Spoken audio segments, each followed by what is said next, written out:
ಶುಭ ಸಾಯಂಕಾಲ. ಎಲ್ಲರಿಗೂ ಇಂದಿನ 77ನೇ ಗಣರಾಜ್ಯೋತ್ಸವದ ಸಂಭ್ರಮಕ್ಕೆ NRRWA ಪರವಾಗಿ ಹಾರ್ದಿಕವಾದ ಸ್ವಾಗತವನ್ನು ಬಯಸ್ತಾ ಇದ್ದೀನಿ. ಇಂದಿನ ವಿಶೇಷ ಏನಪ್ಪ ಅಂತಂದರೆ, ನಮ್ಮ ರೂಪನಗರದಲ್ಲಿ ಅನೇಕ ನಿವಾಸಿಗಳು ನಮ್ಮ ಆರ್ಮಿನಲ್ಲಿರ್ಬೋದು, ನೇವಿನಲ್ಲಿರ್ಬೋದು, ಡಿಫೆನ್ಸಲ್ಲಿರ್ಬೋದು ಕೆಲಸ ಮಾಡಿರೋ ಅಂಥವ್ರು ಇದ್ದಾರೆ. ಅದು ನಮ್ಮ ಸುದೈವ ಅಂತಲೇ ಹೇಳ್ಬೋದು.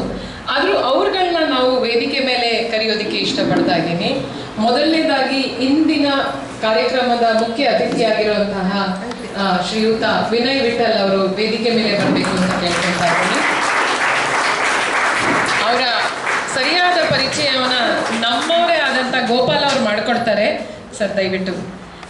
ಇದ್ರ ಜೊತೆಗೆ ನಮ್ಮ ಜೊತೆ ಇದ್ದಾರೆ, ನೀವೆಲ್ಲ ನೋಡೇ ಇರ್ತೀರಾ, ಇವರು ನಮ್ಗೆಲ್ಲ ಚಿರಪರಿತರೇನೆ. ಅವ್ರ ವಾಯ್ಸ್ ಕೇಳೇ ಇರ್ತೀರಾ. ಡಿ ಸುಬ್ಬಯ್ಯನವರು. ಅವರು 7th ಕ್ರಾಸ್ ಅಲ್ಲಿ ಇದ್ದಾರೆ. ರೆಗ್ಯುಲರ್ ಆರ್ಮಿ ಸರ್ವಿಸ್ ಅಲ್ಲಿ 5 ವರ್ಷ ಮಾಡಿದ್ಮೇಲೆ ಡಿಫೆನ್ಸ್ ಇಂಟೆಲಿಜೆನ್ಸ್ ಅಲ್ಲಿ ಕೆಲಸ ಮಾಡಿ, ಹಾಗೇನೆ ನೇವಲ್ ಬೇಸ್ ಕಾರವಾರಲ್ಲಿ DGM ಆಗಿ ಕೆಲಸ ಮಾಡಿದ್ದಾರೆ. ಇವರು ಒಟ್ಟು ಈ ಆರ್ಮಿಗೆ ಸಲ್ಲಿಸಿರುವಂತಹ ಸೇವೆ 29 ವರ್ಷಗಳ ಸುದೀರ್ಘ ಸೇವೆ ಇದೆ ಅವರಿಗೆ. ಅವರಿಗೊಂದು ಜೋರಾದ ಚಪ್ಪಾಳೆ ಬರಲಿ. ಮುಂದಿನ ವ್ಯಕ್ತಿಯವರು ಶ್ರೀಯುತ ಪರಮೇಶ್ವರ್ ಅವರು 12th ಕ್ರಾಸ್ನಲ್ಲಿದ್ದಾರೆ. ಮತ್ತು ಆರ್ಮಿನಲ್ಲಿ ಅಟಲ್ರಿ ಏರ್ ಡಿಫೆನ್ಸ್ ಅಲ್ಲಿ 17 ವರ್ಷದ ಸುದೀರ್ಘವಾದಂತಹ ಸೇವೆಯನ್ನು ಸಲ್ಲಿಸಿದ್ದಾರೆ. ಮುಂದಿನವರು ದೇವರಾಜ್ KP ಅವರು 4ನೇ ಕ್ಲಾಸಲ್ಲಿದ್ದಾರೆ. 18 ವರ್ಷದ ಆರ್ಮ್ ಫೋರ್ಸ್ ಸರ್ವೀಸಲ್ಲಿದ್ದಾರೆ. ಇದಲ್ಲದೇನೆ ನೀವೆಲ್ಲ ನೋಡೇ ಇದ್ದೀರಾ, ಎಲ್ಲರೂ ಮೆಡಲ್ ಹಾಕೊಂಡು ವಿಜೃಂಭಿಸ್ತಾ ಇರುವಂತಹ ನಮ್ಮವರೇ ಆದ ಗೋಪಾಲ್ ಅವರು 17 ವರ್ಷದ ಸರ್ವಿಸ್ ಮಾಡಿದ್ದಾರೆ. ಪೀಸ್ ಕೀಪಿಂಗ್ ಫೋರ್ಸ್ ಇರ್ಬೋದು, ಅಂಡಮಾನಲ್ಲಿ ನಡೆದಂತಹ ಆರ್ಮಿ ಮತ್ತು ನೇವಿ ಜಾಯಿಂಟ್ ಆಪರೇಷನ್ಸ್ ಇರ್ಬೋದು, ಎಲ್ಲದರಲ್ಲೂ ಚಟುವಟಿಕೆಯಿಂದ ಭಾಗವಹಿಸಿ 17 ವರ್ಷದ ಸುದೀರ್ಘವಾದ ಸೇವೆಯನ್ನು ಮಾಡಿರುವಂತಹ ಗೋಪಾಲ್ ಅವರು. ಇವ್ರಿಗೆಲ್ಲರಿಗೂ NRRWA ಪರವಾಗಿ ಇಂದಿನ ಗಣತಂತ್ರ ದಿವಸದ ಕಾರ್ಯಕ್ರಮಕ್ಕೆ ಆತ್ಮೀಯವಾದ ಸ್ವಾಗತವನ್ನು ಬಯಸ್ತಾ ಇದ್ದೀನಿ. ಜೋರಾದ ಚಪ್ಪಾಳೆ.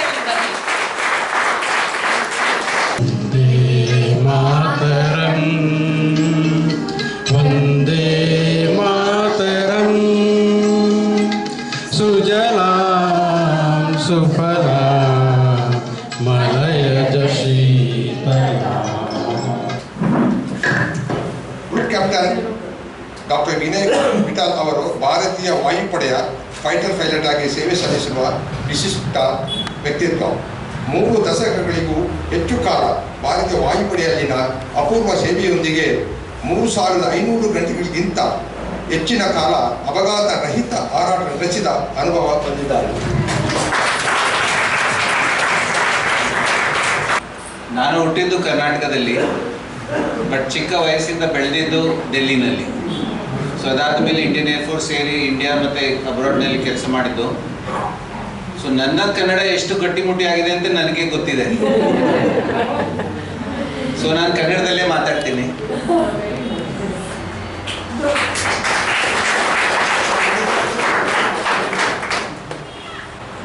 ಭಾಳ ಚೆನ್ನಾಗಿ ಆರ್ಗನೈಸ್ ಮಾಡಿದ್ದೀರಾ. ಇವತ್ತು ಇಲ್ಲಿ ಎಲ್ಲರೂ ಒಟ್ಟಿಗೆ ಆಗಿ ರೆಸಿಡೆಂಟ್ಸ್. ಸೊ ಇವತ್ತು ಮೊದಲನೆಯದು ಗಣತಂತ್ರ ದಿವಸದ ಎಲ್ಲರಿಗೂ ಶುಭಾಶಯಗಳು. ಇಲ್ಲಿ ಒಂದು ಚಿಕ್ಕ ಮಗು ಇದೆ.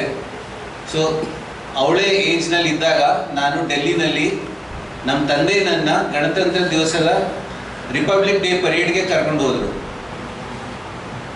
ಸೊ ಅಲ್ಲಿ ಪರೇಡ್ ನೋಡಿ, ಅದಾದಮೇಲೆ ಯಾವಾಗ ಅದು ಫೈಟರ್ ಏರ್ಕ್ರಾಫ್ಟಲ್ಲಿ ಫ್ಲೈ ಮಾಡಿತು ಥಂಡರಸ್ ಆಗಿ, ಅದನ್ನು ನೋಡಿ ನಾನು ಅಂದ್ಕೊಂಡೆ, ನಾನು ನನ್ನ ಜೀವನದಲ್ಲಿ ಏನಾದ್ರು ಕೆಲಸ ಮಾಡಬೇಕು ಅಂದರೆ ಇದೇ ಕೆಲಸ ಮಾಡಬೇಕು.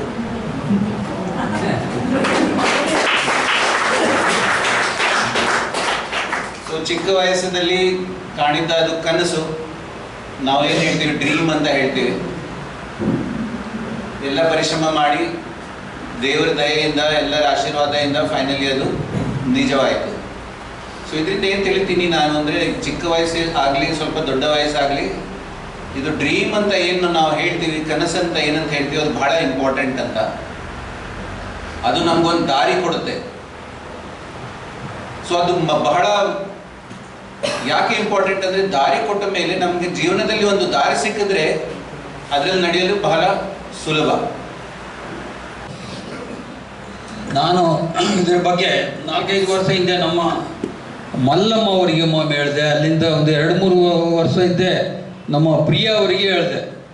ಕಾರ್ಗಿಲ್ ಯುದ್ಧದ 26 ಜುಲೈ ಕಾರ್ಗಿಲ್ ವಿಜಯ ದಿವಸದ ನಮ್ಮ ದೇಶದಲ್ಲಿ ಸೆಲೆಬ್ರೇಟ್ ಮಾಡ್ತಾರೆ. ಅದೊಂದು ದಿನ ನಮ್ಮ ಸಂಘದ ಥ್ರೂ ನಾವು ಸೈನಿಕರನ್ನು ನೀವು ಅವರನ್ನು ಏನು ಹೇಳೋದು, ಅವರನ್ನು ಒಮ್ಮೆ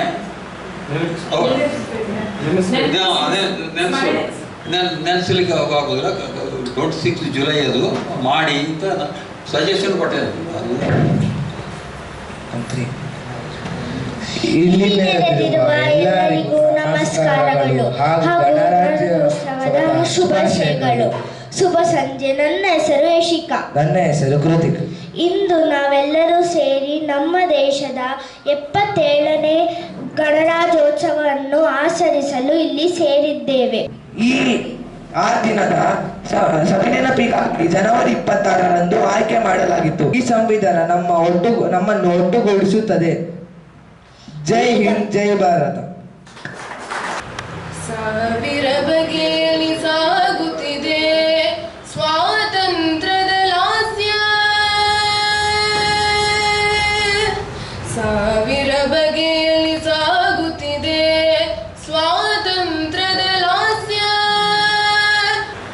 ದೇವಿ ಭುವನ ಮನ ಮೋಹಿನಿ, ನಿರ್ಮಲ ಸೂರ್ಯ ಕರೋಜ್ವಲ ಧರಣಿ, ಜನಕ ಜನನಿ ಜನನಿ.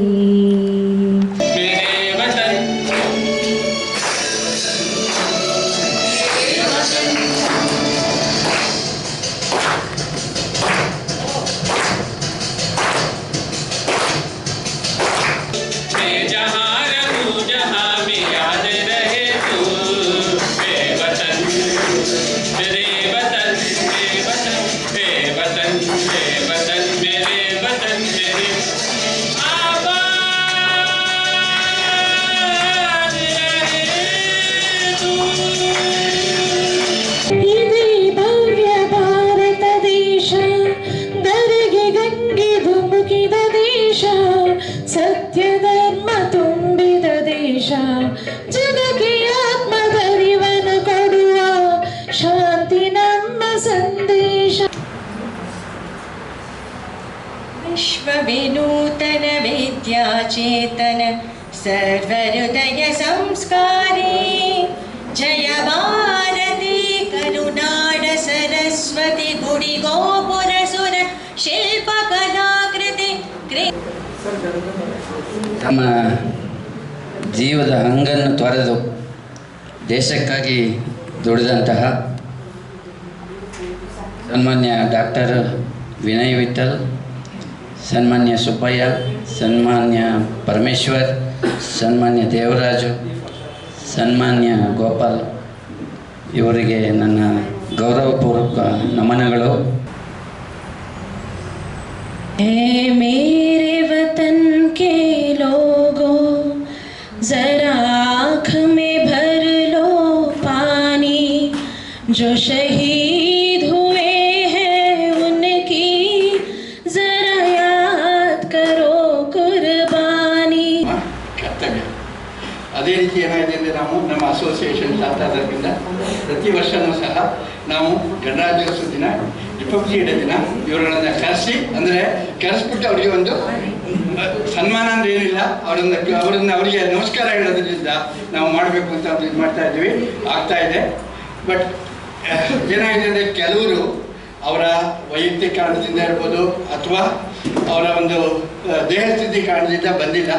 ಬಟ್ ಒಂದೇನಂದರೆ ಅವ್ರುಗಳನ್ನು ನಾನು ಏನು ಅವರನ್ನು ಕೇಳ್ಕೊತೀನಿ ಅಂತಂದರೆ, ಯಾರ್ಯಾರು ಈ ಥರದಲ್ಲಿ ಸೇವೆಯನ್ನು ಸಲ್ಲಿಸಿದಾರೋ ಅವ್ರುಗಳು ಅವರಿಗೆ ಗೊತ್ತಿರೋರನ್ನ ಒಂದು ಲಿಸ್ಟ್ ಮಾಡಿಸಿ ತಮಗೆ ಪ್ರತಿಯೊಂದು ಅಸೋಸಿಯೇಷನ್ಗೆ ಒಂದು ಕೊಟ್ಟರೆ ಪ್ರತಿ ವರ್ಷವೂ ಈ ಕಾರ್ಯಕ್ರಮನ ಇನ್ನೂ ಯಶಸ್ವಿ ಮಾಡೋದಕ್ಕೆ ಅನುಕೂಲ ಮಾಡಿಕೊಡ್ತೀವಿ ಅಂತ ನಮ್ಮ ಧನ್ಯವಾದಗಳನ್ನ. ಜೊತೆಗೆ ನಾನು ಇದನ್ನು ಹೇಳಿದೆ ಅವರ ತಪ್ಪಾಗುತ್ತೆ ಅನಿಸುತ್ತೆ, ಯಾವುದೇ ಕಾರ್ಯಕ್ರಮಕ್ಕೂ ಅಲ್ಲಿ ನಮ್ಗೆ ಏನಾಗಬೇಕು, ನಿರೂಪಣೆ ಬೇಕು ಅಂದ ತಕ್ಷಣ ನಾವು ಯಾರನ್ನು ಮನಸ್ಸಿಗೆ ಬರಲ್ಲ, ಯಾರು ಬರಲ್ಲ. ಯಾಕೆಂದರೆ ಅವರದ್ದು ಸಮಯ ಸ್ಫೂರ್ತಿ, ಅವರು ಯಾವ ರೀತಿ ಇರ್ತಾರೆ, ಆಯಾ ಟೈಮ್ಗೆ ಯಾವ ರೀತಿ ಬರಬೇಕೋ ಆಯಾ ರೀತಿಯಲ್ಲಿ ಎಲ್ಲರನ್ನೂ ಚೆನ್ನಾಗಿ ಇದು ಮಾಡಿಸ್ತಾರೆ. ಹಾಗಾಗಿ ಅವರು ಉಮಾಪೇಶ್ ಅವರಿಂದ ನಮ್ಗೆ ಏನಾಗಬೇಕು, ನಿರೂಪಣೆ ಅಂದ ತಕ್ಷಣ ಉಮಾಪೇಶ್ ಅವರು. ಹಾಗಾಗಿ ಉಮಾಪೇಶ್ ಅವರಿಗೆ ನಾವು ವಿಶೇಷವಾಗಿ ಒಂದು ಧನ್ಯವಾದಗಳು. ಈ ಕಾರ್ಯಕ್ರಮದಲ್ಲಿ ವಿನಯ್ ವಿಠಲ್ ಅವರಿಗೆ ಮೊದಲನೇದಾಗಿ ನಾನು ಧನ್ಯವಾದ ಅರ್ಪಿಸಬೇಕು. ಯಾಕೆ ಅಂತಂದರೆ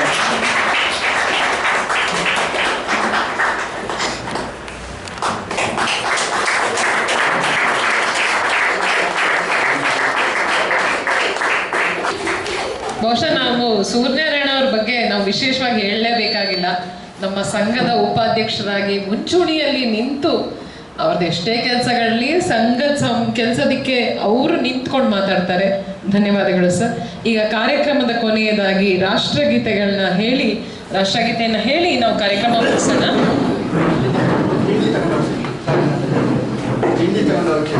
ಇದಾದ ತಕ್ಷಣ ದಯವಿಟ್ಟು ಎಲ್ಲರೂ ಲಘು ಉಪಹಾರ ಸೇವಿಸಿ ಮುಂದುವರಿ.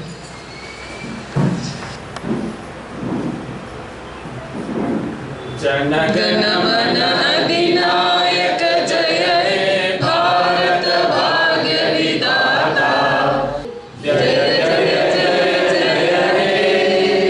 बोलो भारत माता की जय, बोलो जय भारत माता की जय, जय हिंद जय हिंद जय हिंद जय हिंद. ಧನ್ಯವಾದಗಳು.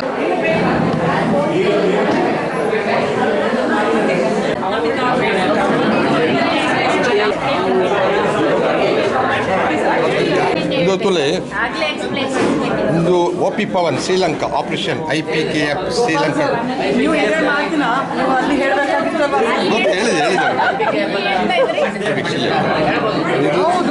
Jammu and Kashmir and Assam service ಮಾಡಿದರೆ ಈ ಮೆಡ್ರೆಸ್ ಸಿಗುತ್ತೆ.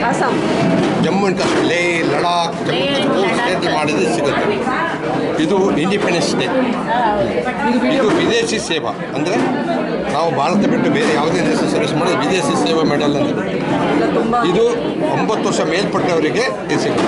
ಇದು ಚೇಂಜ್ ಮಾಡೋಕ್ಕಾಗಲ್ಲ, ಇಲ್ಲಿ ಸೀಲ್ ಆಗಿರುತ್ತೆ. ಯಾರಿಗೂ ಇಲ್ಲಿ ಸೀಲು ಆರ್ಮಿ ನಂಬರ್ ಇರುತ್ತೆ. ಇದು ನಾವು ಟ್ರಾನ್ಸ್ಫರ್ ಮಾಡೋಕ್ಕಾಗಲ್ಲ. ಇಲ್ಲಿರುತ್ತೆ ಆರ್ಮಿ ನಂಬರ್ ಗೋಪಾಲ ಏನೋ ಹೆಸರು ಇರುತ್ತೆ.